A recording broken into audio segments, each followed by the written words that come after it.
Here's another show you can enjoy in the True Story FM family of entertainment podcasts. Hey, Pete, ever wonder what Steven Spielberg's favorite film is? You know, Andy, I've heard he loves classics like Lawrence of Arabia, Meet Me in St. Louis. Imagine chatting with him about why those films resonate with him so much. That's exactly what we do on our podcast, Movies We Like.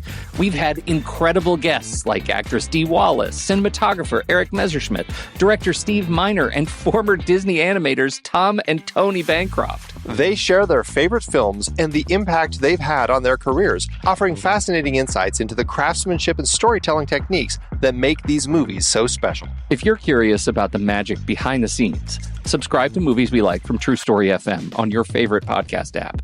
New episodes are released on the fourth Monday of each month with early access for our members. Join us on Movies We Like as we explore the movies we all like with the people who make them. And Stephen, our people will call your people. Let's make this happen, puppy. Subscribe today.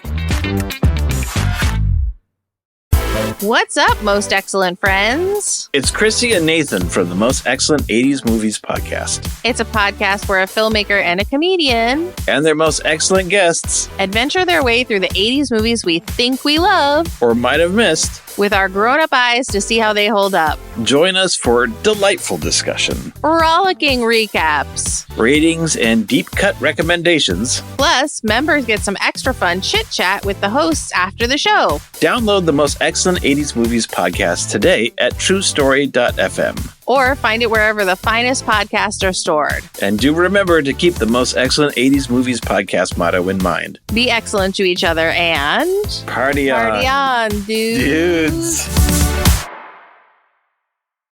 All the Feelings presents Sins and Virtues.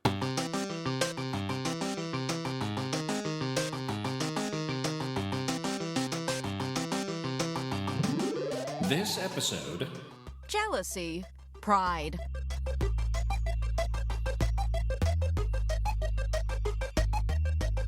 Pete, here's a riddle. How many deadly sins are there? Well, there are 7. And how many heavenly virtues? 7. Okay, and that makes what when you add those together? 14. And yet, how many episodes do we have for every season of our podcast? 12. Wait a minute, Pete. How are we going to do it? We're only having 12 this season, and yet Oh we my have 14 God. things. How? It's because we've already done some. I answered my own riddle. That was so tricky. Last season, when we switched over to the All the Feelings, not knowing that we were eventually going to be talking about sins and virtues, we talked about envy and pride. And so, ladies and gentlemen, for the first time, this is exciting. We got a clip show, Pete. And if you say it really excitingly, people might not realize how lazy that makes us. Well, there are 2 things. Eagle-eared listeners will note that just putting pride and envy in one episode does not actually make up for our total of 12 episodes. The math still doesn't work out. So I just want to say, don't worry, we've got you. And there are more shenanigans to come this season. So just wait for more shenanigans later. Oh, you're right. That didn't, my math didn't work. And I was so excited about it. Oh, all right. Well, I'm not a listener. Yeah. Don't listen to the show. And so we are going to talk about other stuff. That goes without saying. Yeah. So that's we have number a brand 1. new Feeling Friends segment. There's reasons to listen to this. To remember, we've chosen the choicest cuts of Tom podcast. has chosen the choicest cuts. Oh, that's right. Pete said I may have included some fat. because we're going in alphabetical order. Do you want to go first, sir? Yeah, sure. Okay. So this is another thing that's a little bit complicated because when you look at the pairing of, the sins and virtues, pride and envy don't pair with each other. Right. That's because they're both exciting. Sins. Yeah. Yeah. But some would say our sin shows have been our most fun shows. Well, we would say that. Yeah, but I remember going back count. just a couple episodes of being like diligence, like and stuff to get in. We got in, and it was really fun. But yeah.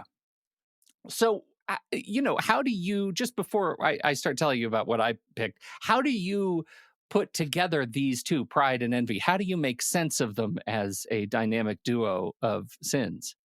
They're an interesting collection because they're not just completely separate. Like if someone is really proud of something because they've accomplished something, that can lead to other people's envy.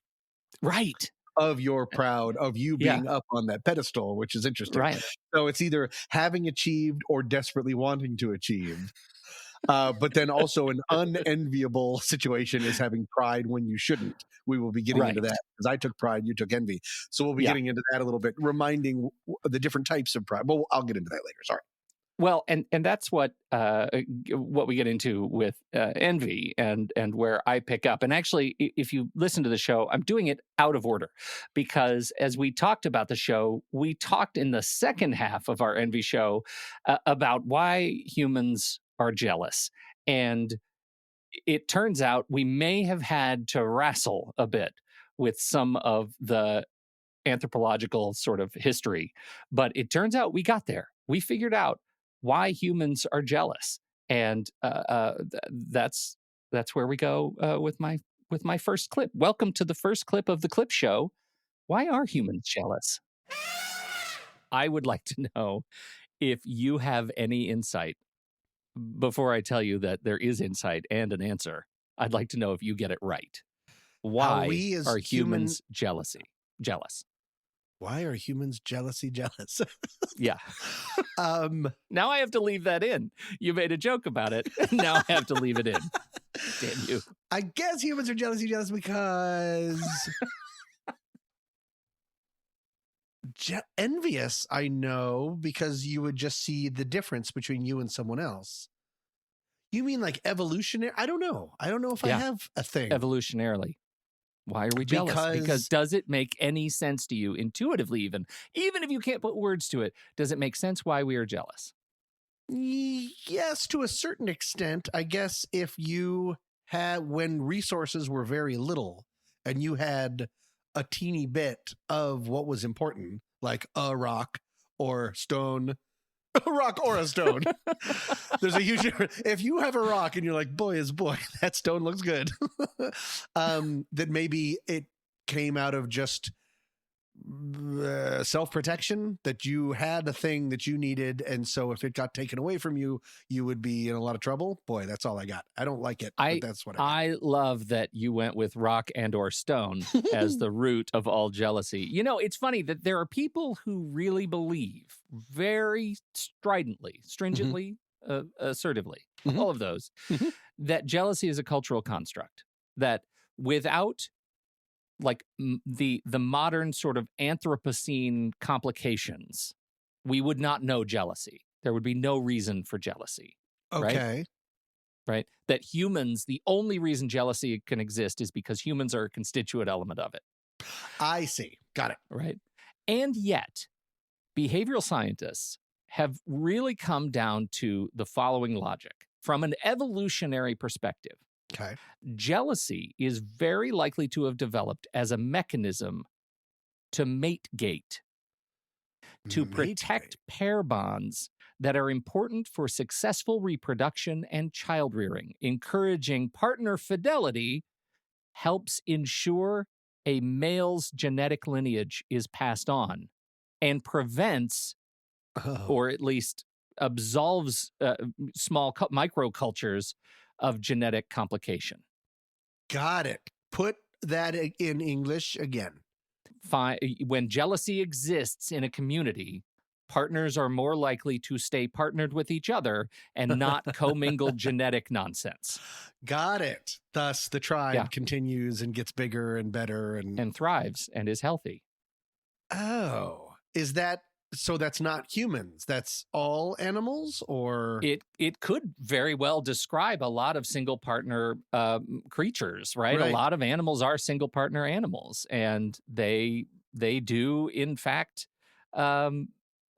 stick with swans, right? Like swans are notoriously single partner, even though they have been known to sleep around. Swans actually, apparently, according to biologists, do sleep around. And it is measured in males, they are incredibly jealous creatures when their single mate sleeps around on them. Can you imagine? Like, I want to be the guy who does that research. Like, I want to do the jealousy research on swans. It's amazing that even exists. So how does jealousy then manifest in that? Is it that you work harder to keep your mate happy so they won't swan all over the place? Well, or is both it that ways. okay. And can you guess how jealousy manifests? And this goes back to the evolutionary perspective too. Weirdly, how it manifests in male-bodied people versus female-bodied people. Jealousy. Mm-hmm. Male-bodied people, I would, just because we like to knock things over with our penises, I would think that we would maybe respond with suspicion and aggression, maybe keeping people away from. Over what specifically? What behavior makes men jealous versus women? Oh, like flirtation, something like that. Like you're digging in the right hole. Okay, gross. I would think that it would be, jealous that someone can take our mate away. I guess I am sort of saying the same things over and over again. What? You could say it in fewer letters, as many as 3. It's sex. It's always sex, Tom. You said knocking things over with penises. I did. It's the sex. That's how you do sex, right? Yeah. You just slam around stuff. Yeah. What about women? Love? Affection? Is that emotional sexist to connection? Say? Emotional connection. Yeah.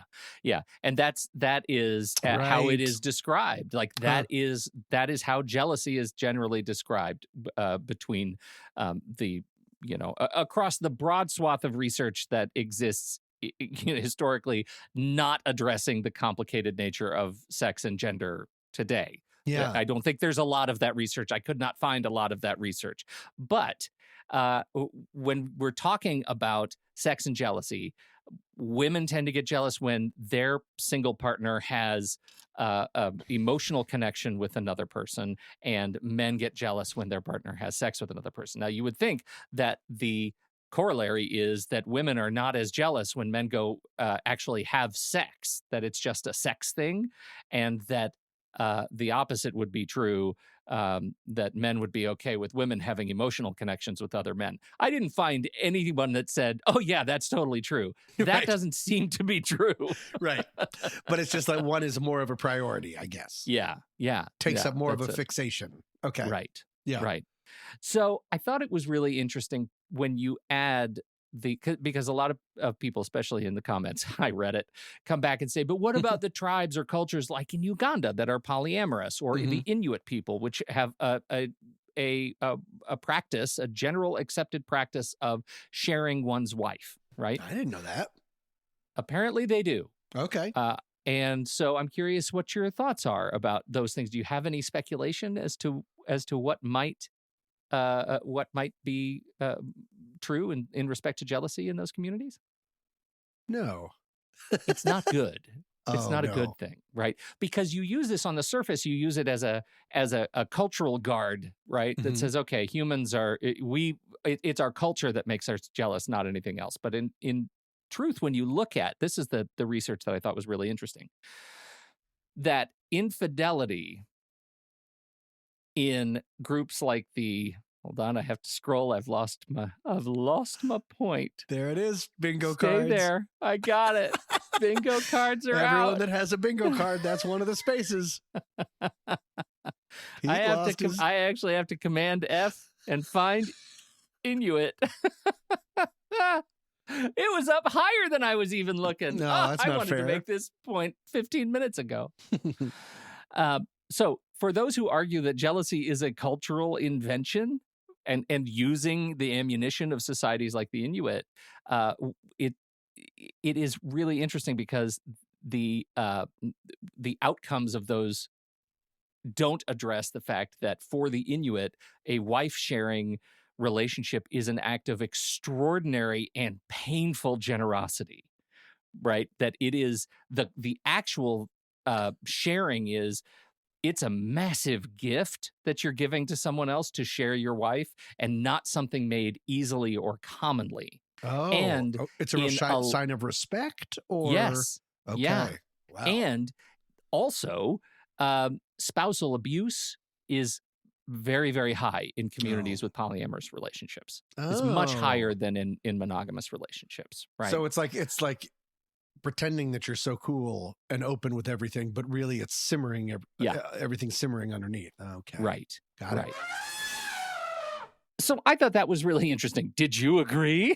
I totally do. And we got there. That was exciting. Yeah, no, we got there. The second piece that I think is really important is where we started. And this is where you wrestled the most, which was, how do we talk about envy without talking about jealousy?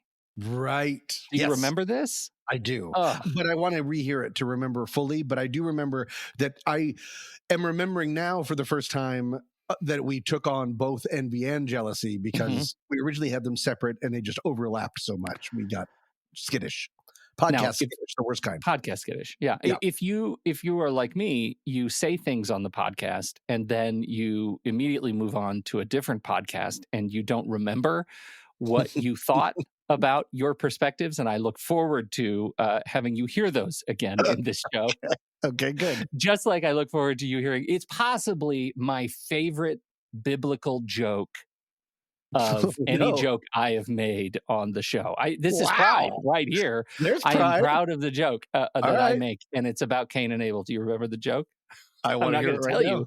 I want you to hear it, but I'm very, very proud of this joke. Let's hear it. The ultimate question for my part is going to be, if you had to choose, would you rather be envious or jealous? If you had to choose. Now, before you answer that question, I think we have to decide the difference between the two.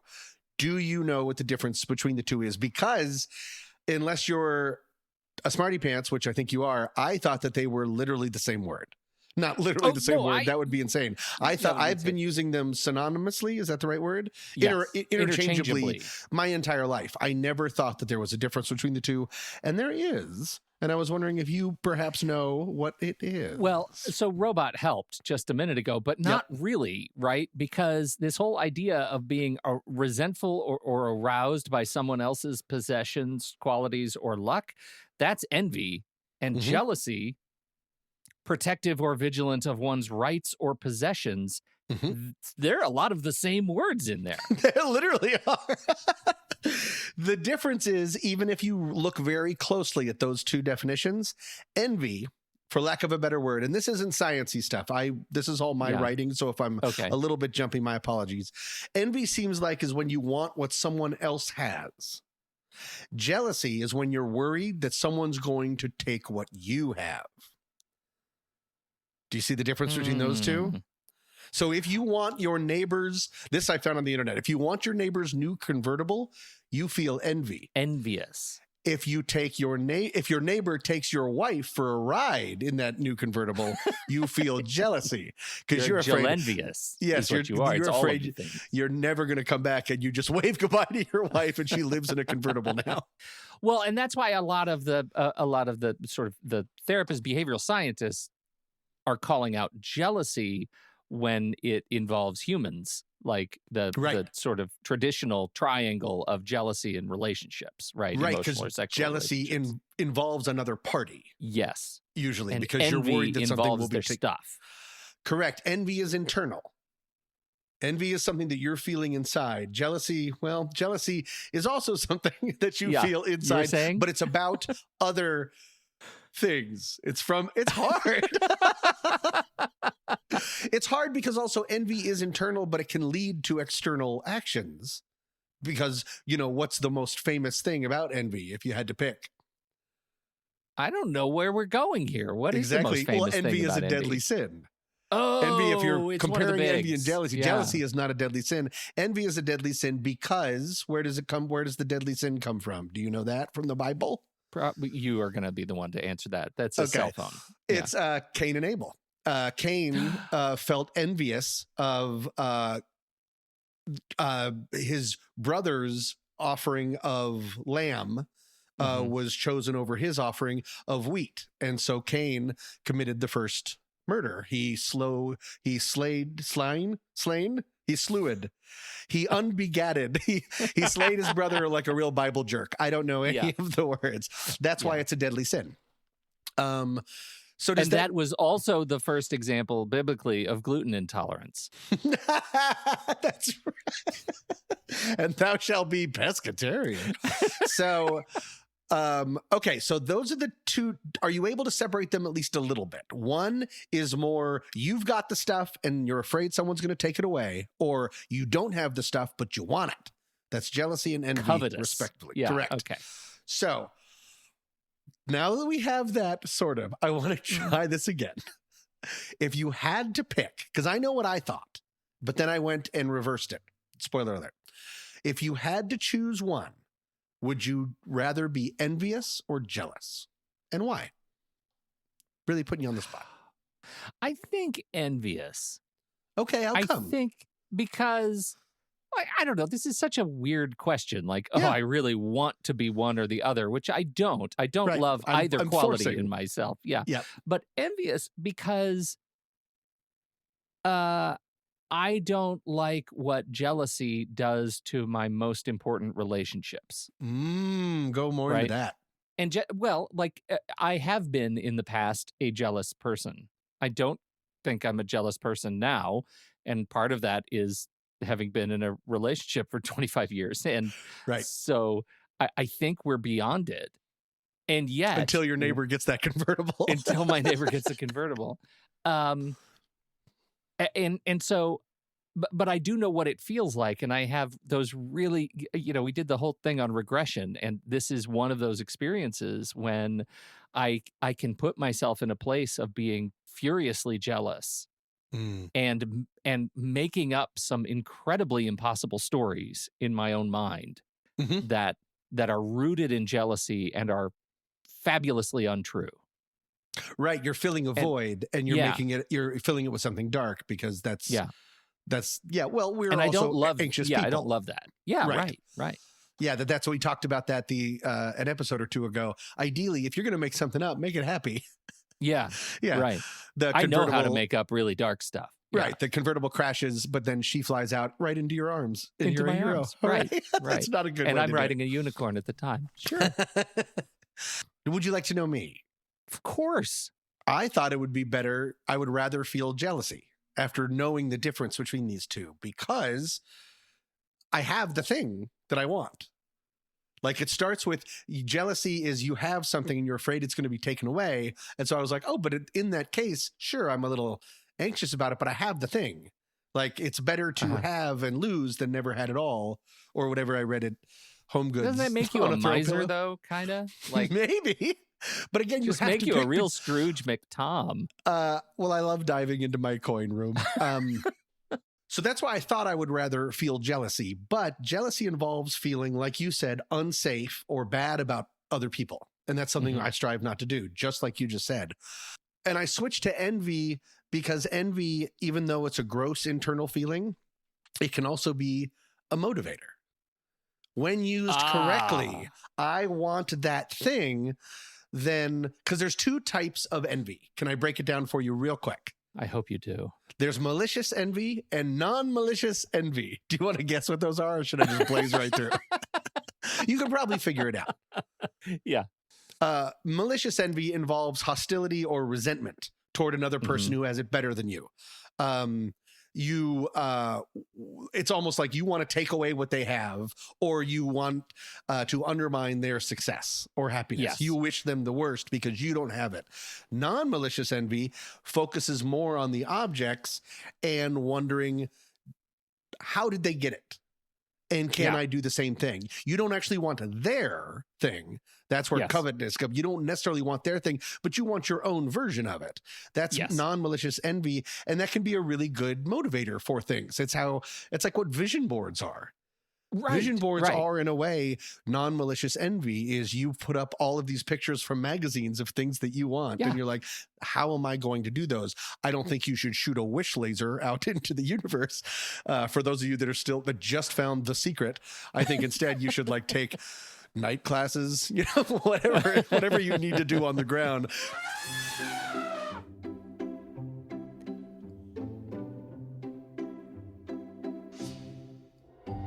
We've all heard the phrase, pride goes before the fall. And we've all been quoting it incorrectly, as the actual phrase from Proverbs 16:18 reads, pride goes before destruction, a haughty spirit before a fall. Either version of this quote can be applied to a 39-year-old daredevil named Robert Overacker, although a combination of the word fall and the word destruction might be most apt. For Mr. Overacker wanted to attempt a stunt that no one had ever tried before. He was going to ride a jet ski off Niagara Falls. When warned against embarking upon this harrowing feat, Overacker's confidence and, yes, perhaps his pride got the best of him. He would be fine, he explained, because he had done some careful planning. You see, his jet ski was fitted with a rocket booster, which would launch him well away from the waterfall when he reached its brink, and the parachute on his back would help him float safely to the water below. Unfortunately, in all of this careful planning, Mr. Overacker overlooked one important fact, the fact that water is wet. As such, on October 1st, 1995, at approximately 12:35 p.m., after entering the Niagara River near a power plant, Mr. Overacker, chest surely pumping with pride and ambition, navigated his jet ski to the brink of the falls and pressed the ignition for his rocket booster, which was soaking wet and thus failed to ignite. On his immediate and unplanned descent, he tried to open his parachute, which was equally waterlogged and failed to deploy. Much like Icarus from Greek mythology, perhaps the late Robert Overacker's pride and haughty spirit led to his fall and destruction. But much like the end of Thelma and Louise, why don't we instead freeze him, taking a snapshot of his last moment of glory, when he's at the brink of the majestic waterfall, his rocket booster at the ready, his parachute waiting to unfold, his historic flight about to take off. Now that's a moment worthy of envy.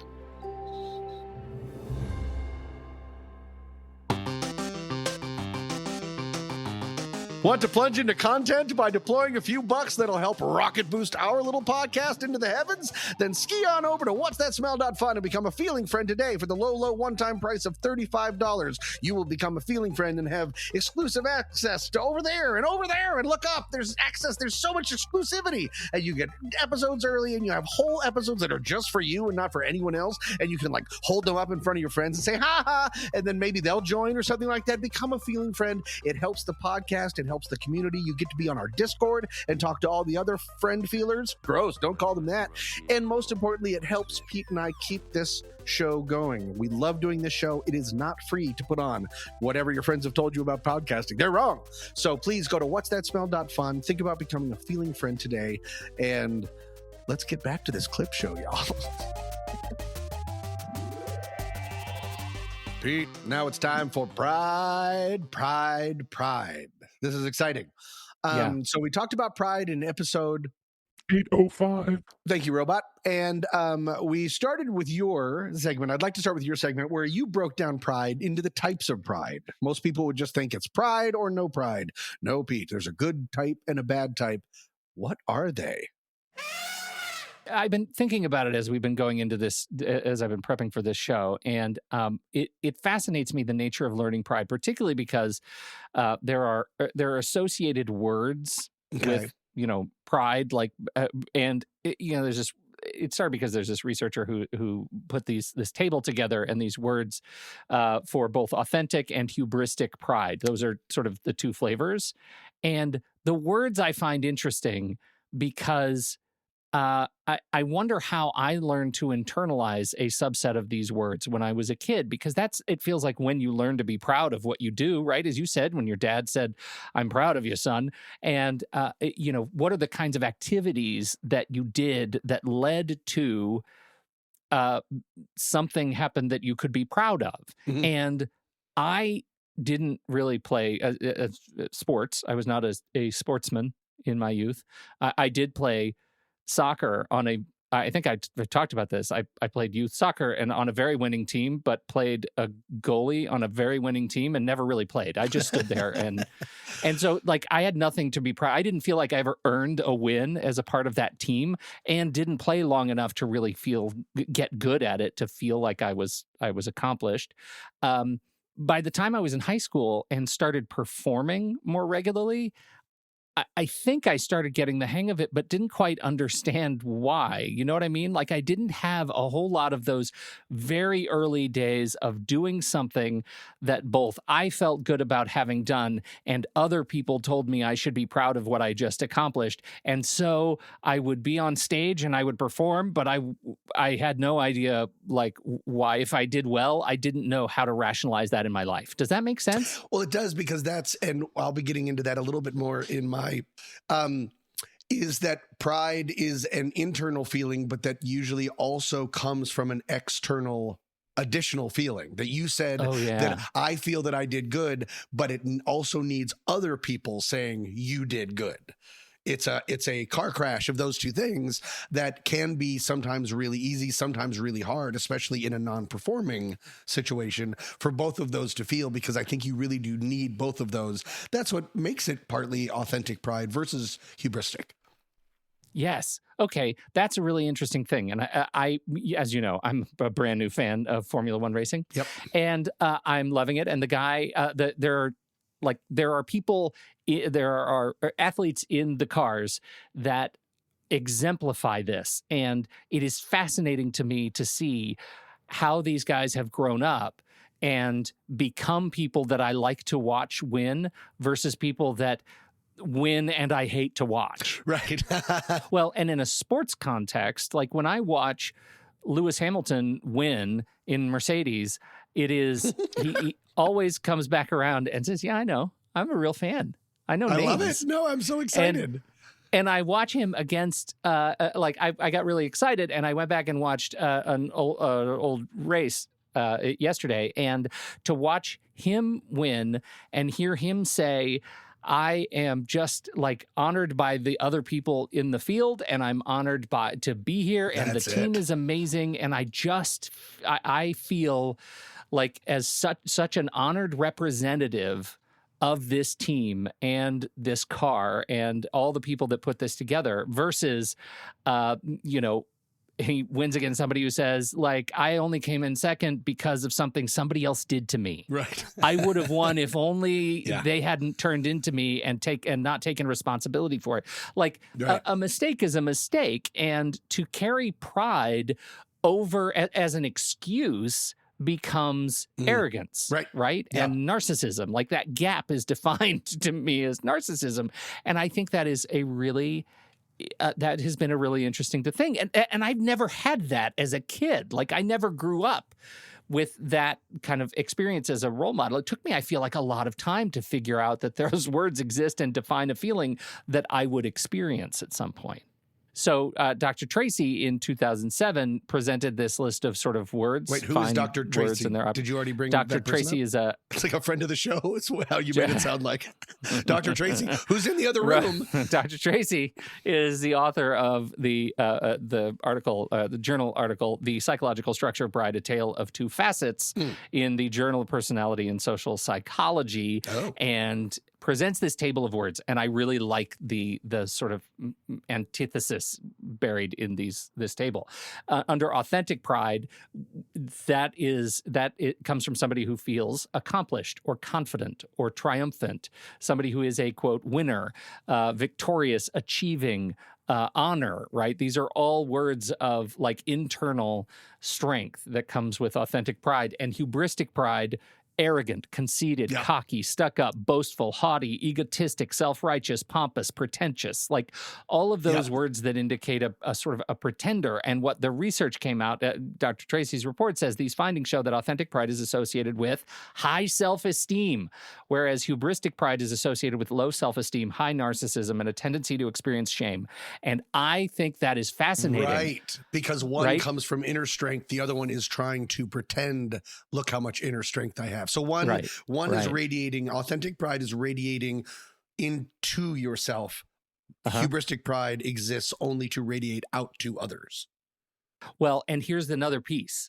That I love pieces. That I feel like my sense of reading this is when I see somebody who, like Lewis Hamilton, who is incredibly well accomplished, well spoken, has a fantastic family life, all this stuff, that when Lewis wins a race, the pride is the pride about the accomplishment and that's it, right? Like that's the end. That experience doesn't have to do the heavy lifting of low self-esteem, right? Yeah. And so somebody who has low self-esteem comes off as arrogant and cocky because they need that win, the thing that they just accomplished, to buoy so many more aspects of their personality. Because they're just bailing, they're bailing emotional water all the time.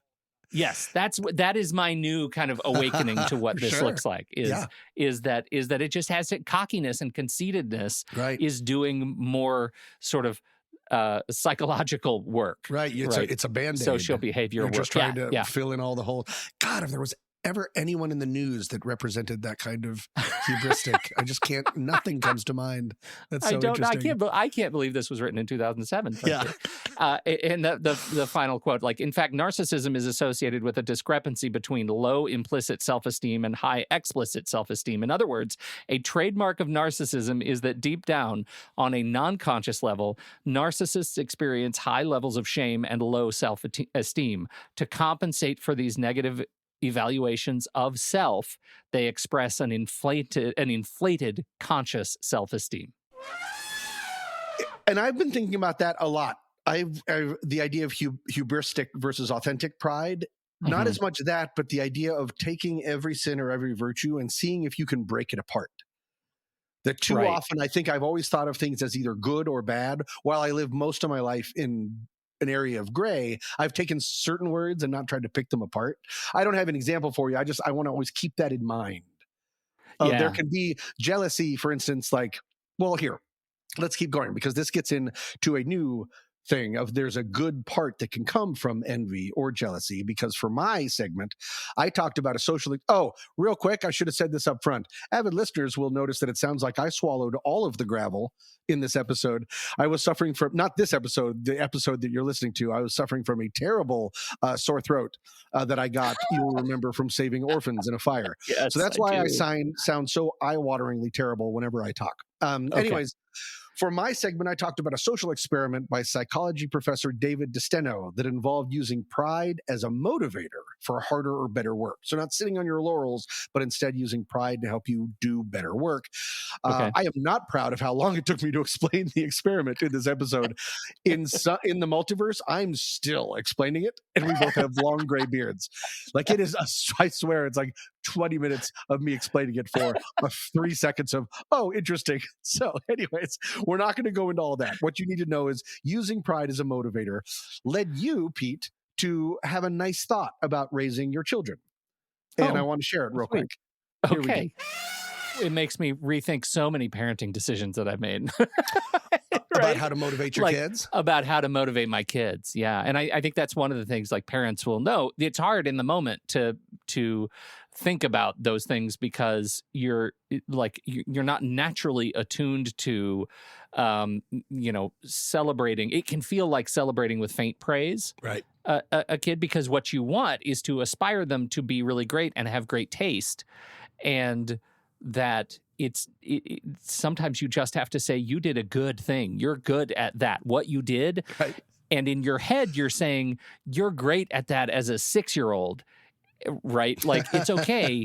I had this conversation with my son, because we still have in our bedroom an actual work of art, a square canvas that is 10 inches square of something that he had painted and when he was very young. And he said, he's standing in my room the other day, and now he's like going on 18. And he said, that is an objectively bad painting. Objectively. He said, why? He said, why is that still hanging in your bedroom? Yeah. I said, because it reminds us that the 6-year-old who painted that did a good thing. The 6-year-old who painted that loved it. And that was the level of the 6-year-old's taste and aspiration.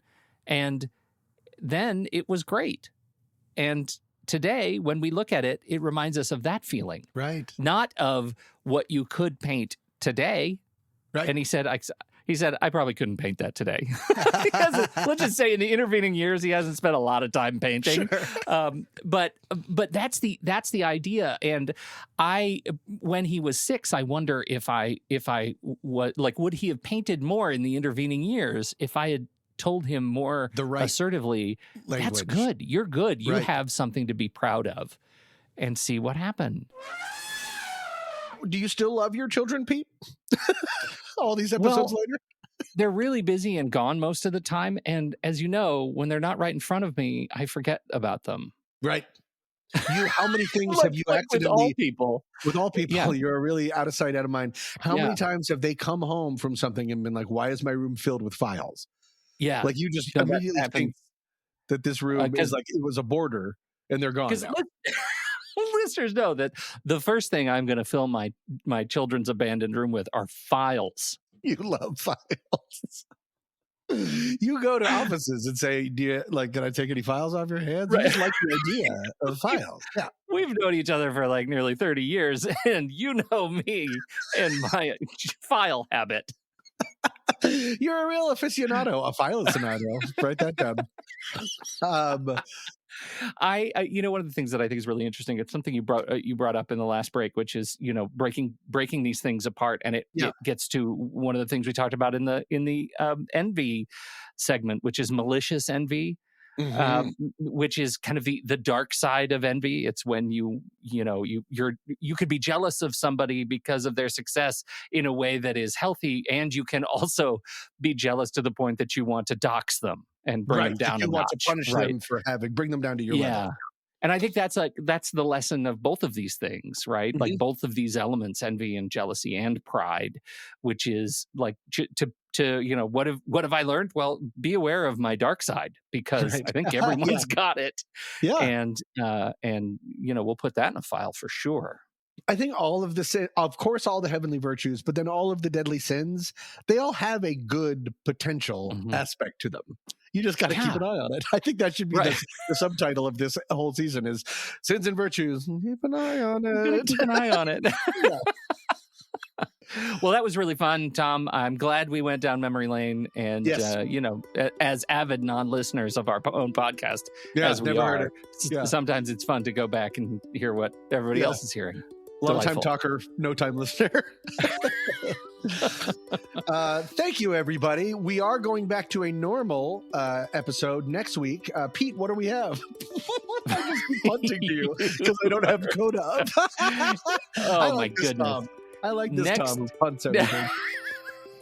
Next week we are talking about temperance. Tom, temperance. Real quick, what is temperance? My guess is the opposite of gluttony. Is that right? Maybe not. It's funny. The dictionary definition, we'll have to check with Robot to confirm next week, but abstinence from alcoholic drink is one of them. So it's just being quality. sober? It's moderation. The quality of moderation or self-restraint is the second definition to teetotaler. Let's definitely have that in there, though, because I don't want to just talk about not drinking. That sounds like a drag. Who would want to do that? Exactly. For that episode, we're going to do a clip show of when we tried all those canned alcoholic drinks. It's just clip shows from here on out, guys. That's it. All the way, it's clips all the way down. Yeah, that's our summer break. Thank you all so much for hanging out with us. We appreciate you. This week's tune is Make You Mine by Mina. And that was that other week's tune. Spoiler alert. Thank you so much for downloading. Until next week, I'm Tommy Metz III. And I'm Pete Wright. See you next week with all the feelings, sins, and virtues. Gotta keep an eye on them.